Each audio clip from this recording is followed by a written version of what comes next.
been a while since I made a garden video. Going to go ahead and give some tips for this area, some things that I didn't know that would have helped me.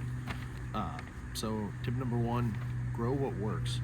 You see a lot of videos, people growing all kinds of crazy stuff. That's awesome. You'll get there. That's no problem. But if you're looking to just produce food that you can eat, grow the staple crops. There's a reason that they're staple crops. There's a reason why kind of half the world eats rice, half the world eats potatoes, because that's what grows easily and it's a lot of calories, and they grow and they produce a lot of food for a little amount of effort. So grow potatoes. They are super easy. Rice, never grown rice, not in that part of the world. Love rice, but potatoes grow relatively easily in cooler weather. Another thing is beans. Beans are huge. The part of the world that eats rice, they eat a lot of beans because they grow well, they grow easily, minimal effort, tasty, high protein, and they will grow just about all year, especially here in Florida. Depending on the type of bean, you can grow them 24/7, 365. So yeah, just grow what works. The simple staple crops. You'll find a handful of staple crops and they will be the bulk of your production. So definitely stick with those. Second tip, your climate. Here in Central Florida, outside Tampa Bay, it gets really hot, especially in summer. Like right now, it's not too bad. We've had a little bit of a cooler spell for the last few days. It's been in the low 90s, so much nicer than it usually is, and especially underneath the shade, which I'll get into later. Know when to grow things in your climate. I know that when I started gardening, I would go on YouTube, I'd watch all the gardening videos, and I would see all these people with these beautiful gardens, and I would know it was a British guy, or it might be somebody up north in a beautiful area, and they have this beautiful lush green garden, and they'd be growing everything. They'd be so excited to grow their summer tomatoes. Or it would be, they say, oh, we're in the middle of spring, we're gonna start our greens, we're gonna grow some beautiful lettuce here, started in May because it's warming up. That doesn't work here in Florida, at least this part in Central Florida. That does not work at all. That's just not the way it goes. I wish I would have known that. That would have saved me so much effort, so much heartache when things didn't work or failed soon thereafter.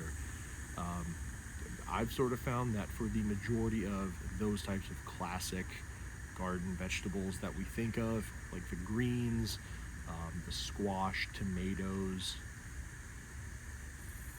huge frog back there, all those types of things, they just won't grow in the middle of summer. Even underneath this big shade cloth that I have, it's just too hot and nasty. We sort of grow those, usually I could grow those through winter, no problem, especially greens, but even tomatoes and stuff grow just fine through the middle of winter here in Florida. We don't really get a frost here. I'm right by the water, like a mile to the coast, and yeah, we might get a touch of frost one, maybe 2 nights a year, and it's not too often that we just don't get a real frost here.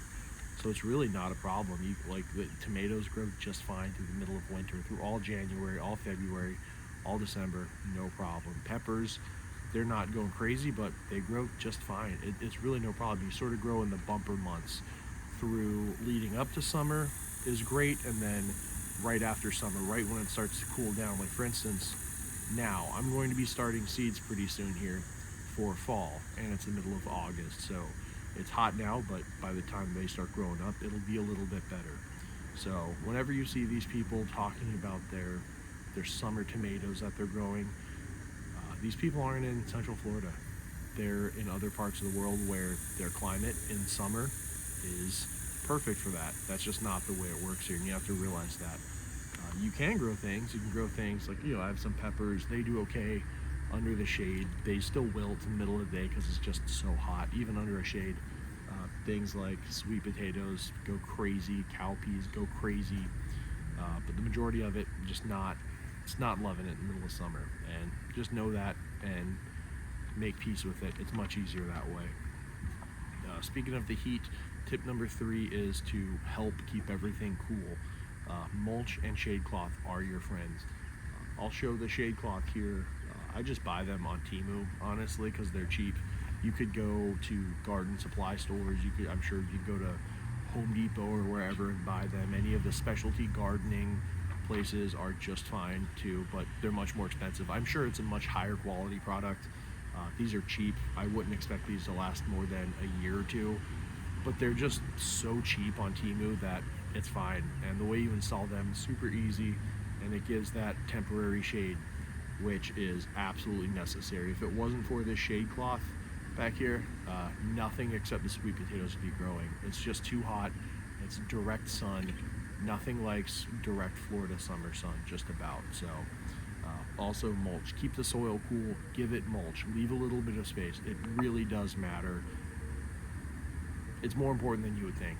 I'm not always practicing that in all my beds, especially when they're small, but once the plants get grown up a little bit and there's an area where I can mulch around them and I'm not going to be smothering out small seedlings, definitely mulch. It's mulch and shade cloth is your best friend from about May to October here in Central Florida or South. It's just a necessary thing you have to do. Another thing is soil type. You see everybody with these big gardens where everybody's growing in ground, and that's awesome. And you can do that, but it takes time. It's not an overnight thing. I tried that here at first. First I tried just, putting some seeds in the ground, and I didn't have great success. Then I tried bringing a ton of compost and soil in and dumping it on the ground, and that worked for a couple months, but then over time, the sandy soil that's just native here, any organic matter just falls through and you end up with just beach sand. If I dig down 6 inches into the ground, or if I just look around anywhere, it's just sand. It's pure sand. There's no organic matter. There's no worms. Unless you're underneath like an oak tree or somewhere that has like palm trees that just drop fronds that you let go. Other than that, there's nothing in the soil. It's just sand. It's not going to grow. It's not where you want to grow. You can do it where if you go for years and years and years and continuously add huge amounts of organic matter, over the years you can build good soil where it's actual living soil for a couple feet, a foot and a half maybe down, maybe a foot. But that takes time. That's going to be years and years and years of constant, a few times a year, bringing in massive amounts of organic material and dumping it on the ground. That's a long time. I tried that, didn't work. So what I chose was raised beds and grow bags. I just used some of them, some fence pickets, some of them, some 2x12s, just kind of whatever you want to build them out of is fine. Also, I use grow bags because you just put soil in it and it's whatever you want it to be. So trust me, there's no shame in going with a grow bag or a raised bed of some sort to actually have soil that your plants will like. This soil here in Florida, Central Florida, by the coast, is just so bad that trust me, keep that as an option. You'll thank yourself later. It'll save you a lot of time and effort. Another tip, number 5, is fertilizers. The stuff like Miracle-Gro, the liquid fertilizers, they work. They're just fine, but that might not be the best option starting out. As a new gardener, I would say probably go with the organic fertilizers. I use the synthetic fertilizers. They're just fine. They work just fine. As long as you're using them reasonably, you're not hurting your soil or anything. They're just fine, but they're a little bit dangerous. You can burn your plants. So I would say either stick with a shake-in synthetic fertilizer if you're going to go that way, or just use an organic fertilizer. It's easier. You're not going to burn your plants. There's just no way to hurt anything using the organic fertilizer. If you mix your Miracle-Gro, the blue stuff, a little heavy and water your plant with it, if you are getting a little bit heavy on the fertilizer, your leaves are going to turn yellow and burn, and that's not good for your plant. So they work in moderation. Maybe once you figured it out, you get a little bit of experience on your belt, that works just fine. But to start, I would say go with a organic fertilizer. You can just buy the bags of stuff, just put some in your soil, mix it in, and then even just like a fish fertilizer works. Just any sort of fertilizer if that's organic, totally safe. Mix it in the water, any strength you want, no problem. throw it in there and it'll work. It's just easier and much safer, way less drama, way less hassle.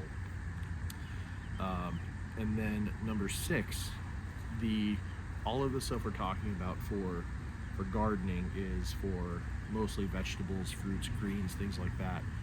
For stuff, a lot of these are mostly annuals that we're growing. One thing, if you're looking for just food production, that is the easiest to produce the most food, is stuff that doesn't need any work. So fruit trees. I'm getting more into fruit trees lately. I've got a couple of them. I've got a fig. I just started over there. I've got a few small papayas I've started.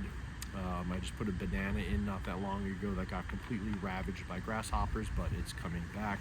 I've got a guava, a lemon lime tree, a few different things. I have a huge loquat in my front yard that's been here since I moved in. It's absolutely massive. It's hard to even pick it, so big. But that's the easiest thing. The easiest food that you can get is stuff that you don't need to put any work into. And once you have a fruit tree that is established, it's going to just produce a ton of fruit, especially here in Florida, for instance. Pretty much anywhere in the South, citrus goes absolutely crazy. You just plant it in the native soil, it does great. My loquat tree in the front, it goes crazy every year. I've never done anything to it. I've never watered it. I've never fertilized it. I just trim the branches when they get close to my house, and it produces a ton of awesome food. So that's the easiest thing.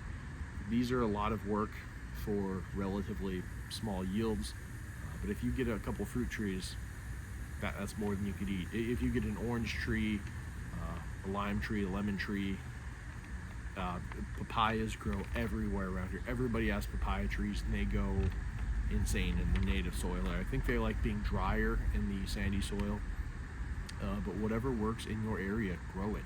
If you live somewhere further north and apples grow, go for it. Whatever is around. If you're in a tropical area, go for it. Plant a few bananas. The stuff that is the easiest is the stuff that takes no work. Once it's established, the trees will just go and go and go. So those are a few things that I wish somebody would have told me when I started, because I went down the YouTube rabbit hole, and a lot of the stuff just isn't necessarily applicable to my area here in Florida. So